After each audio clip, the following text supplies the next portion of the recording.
It's a live picture on a Friday morning of the United States Capitol 2 years now after that building was attacked on January 6, 2021. The partner of a U.S. Capitol police officer, Brian Sicknick, has filed a wrongful death lawsuit against Donald Trump and the two men convicted in connection with assaulting Officer Sicknick on January 6th. You'll remember Sicknick died a day after the Capitol attack. A medical examiner says he suffered 2 strokes and died of natural causes. Now his partner, Sandra Garza, is claiming Trump and the rioters' action played a role in Sicknick's death. In a statement, her attorney wrote in part, "Nothing can return Officer Sicknick to his fiancée or to his family, but this lawsuit is an important part of the process of holding those who caused his death accountable."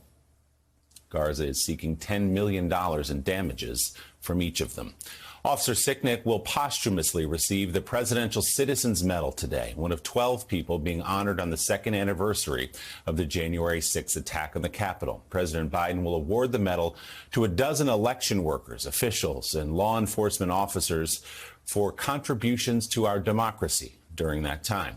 Among the others set to receive the country's second highest civilian honor, Ruby Freeman and Shay Moss. You'll remember they are the election workers from Georgia who were targeted with racist death threats after they became the subjects of baseless conspiracy theories.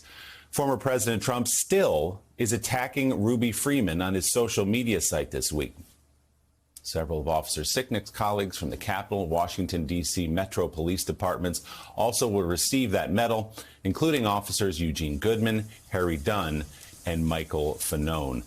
So, Joe, former President Trump is still attacking this private citizen, Ruby Freeman, who lives in Georgia, was the subject of all these baseless conspiracy theories based on videos people thought they saw and, of course, didn't. Yeah. Her life became a living hell and in some ways still is 2 years after January 6th. Because people believe those conspiracy theories. They still believe those conspiracy theories. They still repeat them. And you just ask them, have you not seen that they're all lies? These are the same people that say, oh, I don't watch the news. And yet they live in the sewer when it comes to information. Sewer passed around from QAnon, conspiracy sites. So, no, they don't get the news from places that have editors and places that, like, could be held accountable if they tell lies. They go down in the sewer to get their so-called news and conspiracy theories. And this is what happens.